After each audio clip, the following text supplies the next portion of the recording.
Jean, tu es président de l'Institut de l'Histoire sociale CGT du Gard. Pourquoi un tel institut?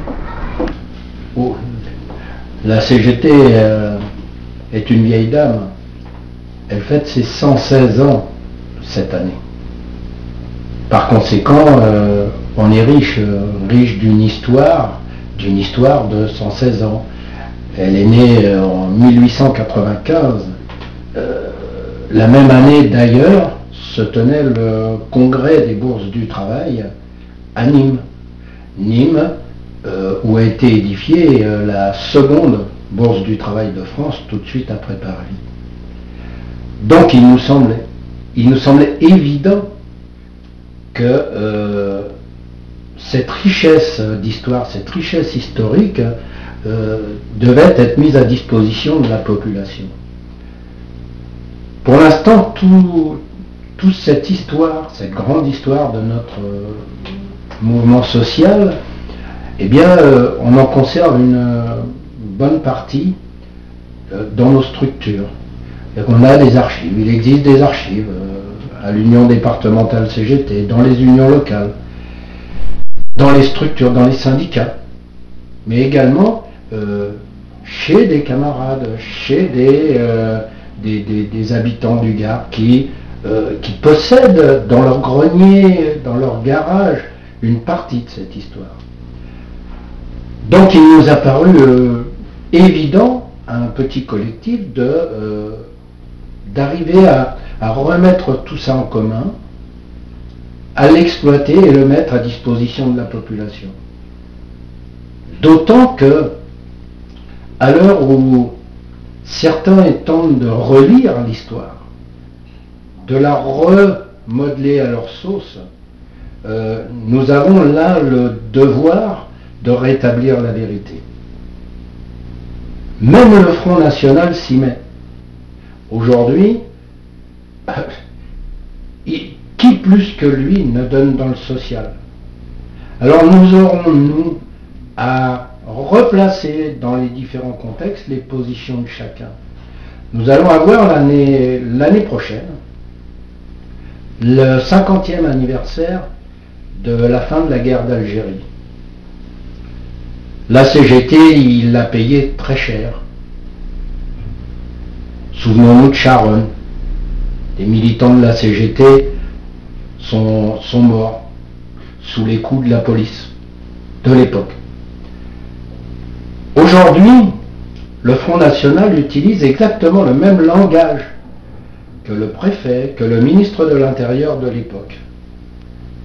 Quand il s'agit de la réforme des retraites, le Front National n'hésite pas à parler d'émeutiers pour qualifier les militants, les Français, qui s'opposent à une réforme injuste de la droite et du MEDEF.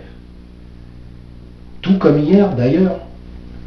En 62, après les événements de Charonne, le ministre de l'Intérieur, Frey, avait exactement les mêmes termes pour qualifier les mouvements sociaux. Il parlait d'émeutiers.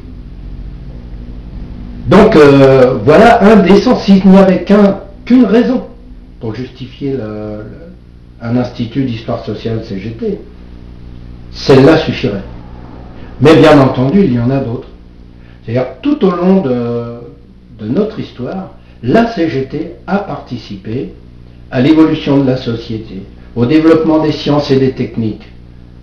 Elle a porté sa pierre à l'évolution des conditions de vie, des conditions de travail, de tous dans le pays, mais aussi en lui donnant une dimension internationale. On a toujours été animé par un grand esprit de solidarité, avec comme objectif la liberté, l'égalité pour tous. La lutte des femmes, pour nous, c'est pas née d'hier. C'est une lutte très ancienne, également à la CGT. Alors, ce que nous souhaitons, c'est faire revivre tout ça, rétablir les vérités historiques, et plutôt que de laisser dormir toutes ces archives, toute cette richesse qu'est en la possession de nos structures, eh bien c'est de la mettre à disposition pour que chacun puisse effectivement avoir une vision plus juste de notre histoire, parce que l'histoire sociale fait partie intégrante de notre histoire. Et est-ce que vous avez déjà des projets? Oh, des projets. Oh oui. C'est pas ce qui manque. Les idées fusent. Des projets, on en a plein la tête. Bien entendu, la commémoration du 50e anniversaire de la fin de la guerre d'Algérie va certainement être un de nos objectifs. Mais avant tout, ce dont je parlais d'ailleurs précédemment, à savoir valoriser toutes les archives qui sont en notre possession, cette richesse, la mettre à disposition de tous, c'est pas une mince affaire. Pour ce faire, on va travailler avec les archives départementales qui sont très intéressées d'ailleurs par un travail en collaboration avec nous. Mais au-delà de ça, eh bien, nous allons aller à la recherche des archives qui sont détenues dans les différentes structures de notre organisation, mais bien au-delà également.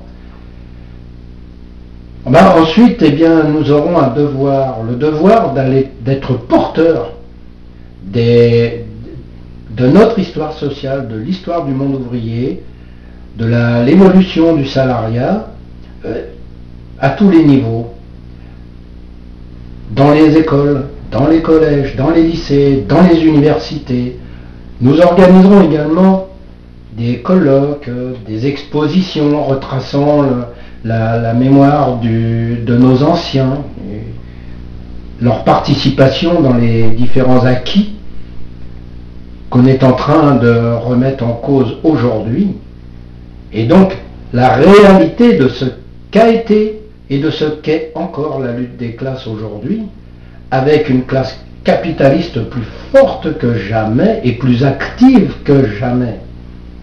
Donc effectivement, on a des projets, on en a plein, on en a plein.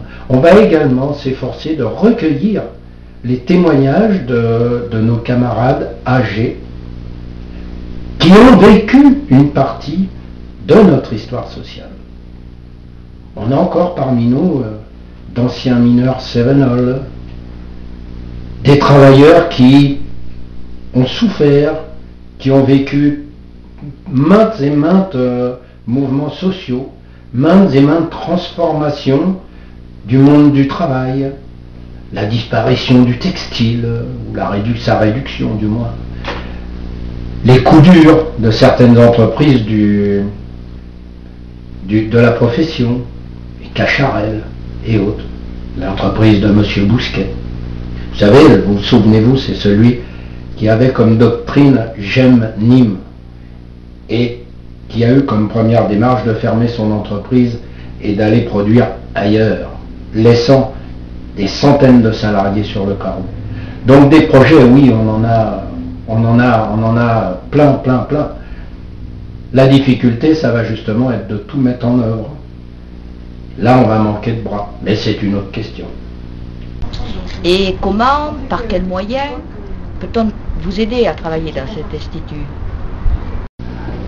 Ah oui, comment nous aider? Alors voilà une question qui est intéressante, car elle touche le vrai problème, quoi. Il est vrai que nous manquons cruellement de mains. Nous avons à recueillir aussi l'ensemble de ce qui peut se rassembler dans notre département, au nombre des archives, au nombre des savoirs. Nous appelons d'ailleurs à ce sujet tous les camarades, tous ceux qui, dans leur grenier, dans leur maison, dans leur garage, dans des vieux cartons, dans des vieilles valises, ont des trésors. Alors il y en a qui ont des souvenirs, des vieux papiers, qui émanent de leurs parents, leurs grands-parents, et qui retracent une partie du mouvement social, une partie de la vie de notre département.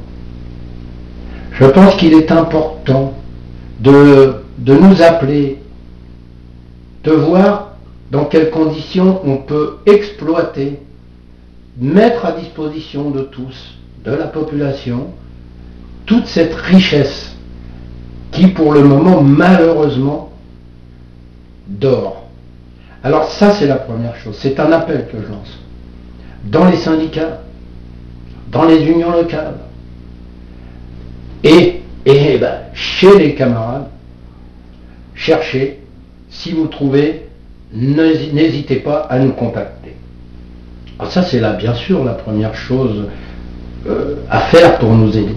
La seconde, j'en ai un petit peu, je parlais tout à l'heure, je l'ai un peu abordé, c'est il est encore des camarades qui ont un vécu. Ces camarades très souvent très modestes ne se font pas connaître, ne se racontent pas si facilement que ça.